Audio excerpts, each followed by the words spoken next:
Ya está esperando con toda la voluntad del mundo don Carlos Stapon. Quiso también aportar, es importante el conocimiento técnico, histórico, y él obviamente, ya lo hemos visto acá, siempre aportando el dato objetivo para poder entender también esta situación. Don Carlos, muy buenas tardes. Bueno, gracias nuevamente, como siempre, aceptando el llamado de Canal 6 para, ¿cómo decíamos? El dato objetivo, el dato técnico respecto de lo que estamos viviendo acá, de estas inundaciones secas. Muy buenas tardes a la distancia, usted por allá en la capital de nuestro país. Hola, ¿sí? ¿Me escuchan?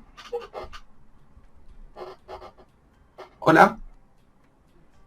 Sí, sí, sí. Sí, Ahora sí. sí. Buenas tardes. Un gusto saludarlo. Lamentando No, mucho espero. ¿Me da un segundo? sucede en la ciudad, Oh, ¿ah? Pero eh, espero que se pueda recuperar luego y que bajen las aguas para que la gente pueda normalizar su situación, ¿ah? Que es muy ya bastante recurrente en Chaiquén estas crecidas del río, ¿ah? Pero ahora un poco más, bastante más extraordinaria. sí, efectivamente. Bueno, recordar, don Carlos, bueno, agradecerle nuevamente, como ingeniero hidráulico, usted, lo comentamos en la mañana, nos facilitó un mapa bastante claro respecto de zonas históricamente inundables. Cuéntanos un poco, en términos generales, qué implica este mapa, cómo se debiera interpretar este mapa para poder entender lo que hoy día estamos viviendo acá en la comuna. Bueno, lo que pasa es que hay siempre una demanda por el territorio y, y entonces se produce este conflicto, digamos, entre lo que es un río y cómo entendemos los ríos, ¿ya? En general, en la hidráulica, un río se define como aquel cauce que cada 100 años ocupa su espacio, ¿ya? Ahora, después, la legislación ha ido restringiendo el concepto de bien nacional de uso público y hoy día es bastante ambiguo y es necesario un decreto especial para definir qué es el río, qué es público y qué es privado. Ujú. Ahora, independiente de la propiedad de la tierra, que sea pública o privada, igual el río puede ocupar terrenos privados. Y para eso están los planes reguladores también, donde deben restringir el uso de esos territorios para ciertos fines, sobre todo habitacionales, en las grandes crecidas que ocurren una vez cada 100 años. Y ahí esto no es propio de Traillén, esto sucede, este conflicto en la mayoría de las ciudades de Chile, ¿ya? Y otro, el concepto de que los esteros, así como el estero Chumay, que se van canalizando, por ejemplo, en sus orígenes pasaban por el medio de las manzanas, después vamos tratando de desviarlo y dándole el curso a las calles y les damos, digamos, cambios bruscos de dirección en 90 grados en la esquina y lo vamos tratando como un canal. Y cada cierto tiempo nos recuerda que son unos esteros que vuelven a ocupar su espacio. Entonces, uno podría predecir más o menos dónde se va a inundar cada cierta cantidad de años, ¿ya? O sea, ya habría un, tal vez, bueno, estaba la ciudad, se empieza a construir la ciudad, y se va a, no considerando esto que es propio del relieve, los cauces de río, se empiezan a rellenar los paleocauces, tal vez los ríos tenían otros brazos, y claro, en el crecimiento de la ciudad se empieza a olvidar un poco de esto. Bueno, implica que hoy día estemos con inundaciones, pero ¿hay algún elemento también urbanístico de poder instalar la ciudad en un lugar que tal vez a largo plazo no se planificó bien lo que pudiera estar pasando hoy día? Usted nos envía un mapa de 1800, un poco más, respecto de cómo se empieza a emplazar Traillén. ¿Se olvidó un poco de eso Claro, cuando ahí, llegaron? ahí tenemos, en ese mapa, tenemos al lado izquierdo, tenemos el estero Chumay, donde eh, la ciudad llegaba hasta el estero Chumay, y el urbanizador igual le dio un buen sentido a esto, porque todas esas letras romanas que hay por la orilla del río Ujú. se le llamaban chacra o parcelas, ¿ya? O sea, desde Belisario Prat hacia allá se supone que no deberían de urbanizar. Desde General Pinto hacia el río tampoco se debe urbanizar, Oh, porque eran fines agrícolas, ¿ya? Además que en ese tiempo el mismo río se usaba el agua para poder regar también esos sectores. Lo mismo por el otro lado, desde Coronel Cruz hacia allá, y bueno, ahí está el regimiento, todo ese sector, también se le daba un uso especial. Entonces, el elemento regulador también puede definir el uso de esos sectores, aun cuando no son bienes nacionales de uso público, puede restringir y, por ejemplo, lo destina a otras funciones, como son los parques o asuntos deportivos, etcétera, que en general, donde el daño, por ejemplo, una cancha de fútbol, todas esas cosas que se pueden inundar y no afectan tanto a las personas porque las personas no viven ahí. Entonces, eh, nos fuimos olvidando un poco de esos conceptos de chakra y nos fuimos tomando esos terrenos y bueno, en el último sector de la entrega del estero Chumay al río Chayén, incluso ahí se han hecho rellenos en la boca del río y etcétera, y eso hace también lo mismo con los sistemas de alcantarillado que ustedes ven que eh, llegan a una cota en que el río sube y los alcantarillados no pueden salir, por lo tanto vemos que rebalsan por las cámaras. ¿Se explican? Eh, lo que pasa es que normalmente cuando se trabaja en seco y las constructoras y todo el mundo trabaja en seco y yo, por ejemplo, en mi profesión, siempre que hacemos estudios, le pido a la gente que cuando llueve vaya a los lugares ah, porque claro. se ven cosas distintas que cuando uno está en seco. No sé si se entiende más o menos. Ah, y el Sí. otro, todo el sector de las obras, la primera planificación ¿cómo se llama?, de Treillén, llegaba en torno hasta la calle Balmaceda, como se ve ahí, ¿ya? Eso se incorporó por allá por los años 1910. Incluso hay otro plano, no sé si está por ahí, donde se ve toda la urbanización del sector de las obras hacia el río y se ve todo lleno de manzanas, ¿ya? Porque la idea, no, ese es, hay otro plano, uno medio azul, no sé si se ve por ahí.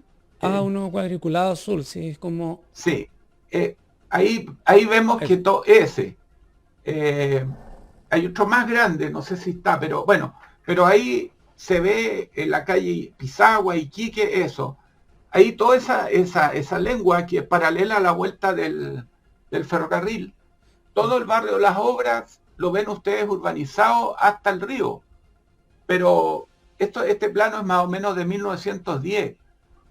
Ahí hubo la intención de lotear eso, está todo lleno de sitios, Sí. pero la realidad mostró otra cosa. O sea, ustedes ven hoy día, ahí hay como una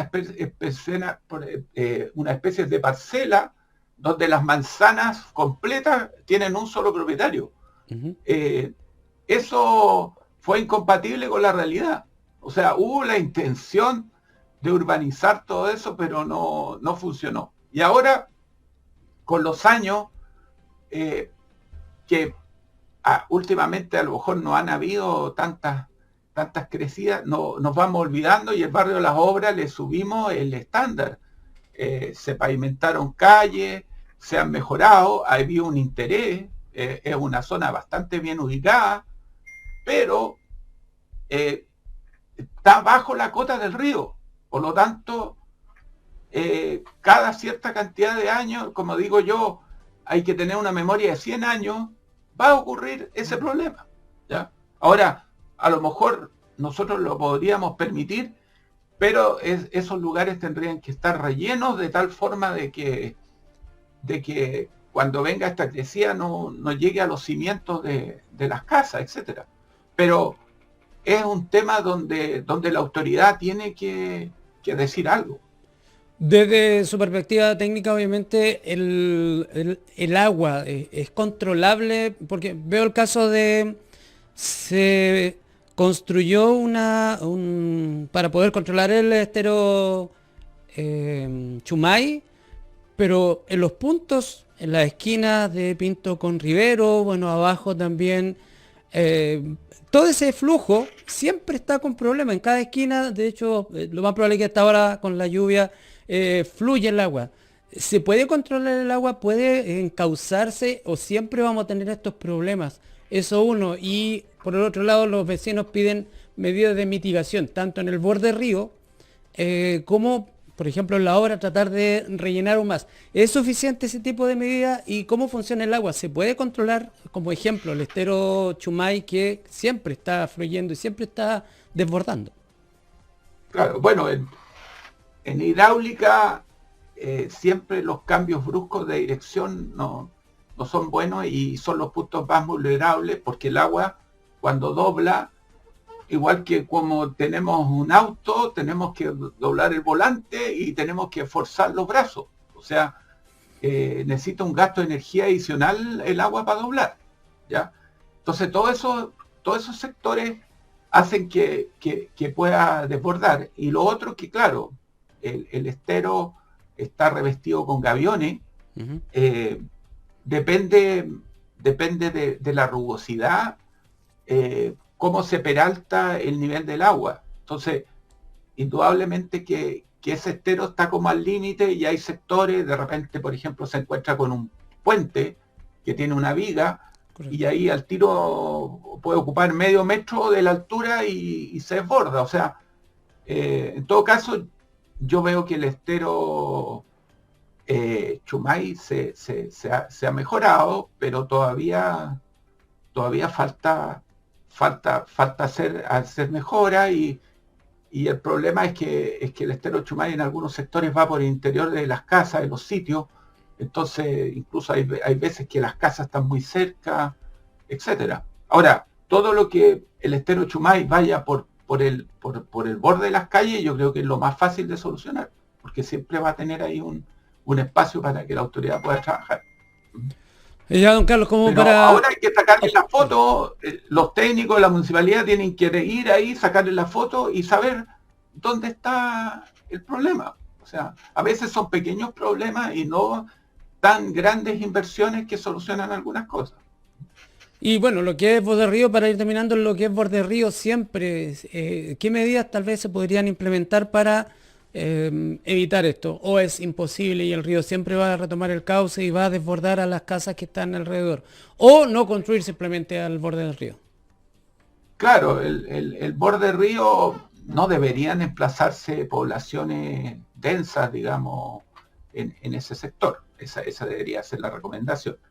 Y otros usos, bueno, siempre se puede rellenar. O sea, el que rellena, pero el del vecino igual se va a inundar. Ahora, como río, hace algunos años atrás se hizo una limpieza que la hizo la Dirección de Obra Hidráulica y que fue bastante criticada por el tema de impacto de otro tipo ecológico, etcétera.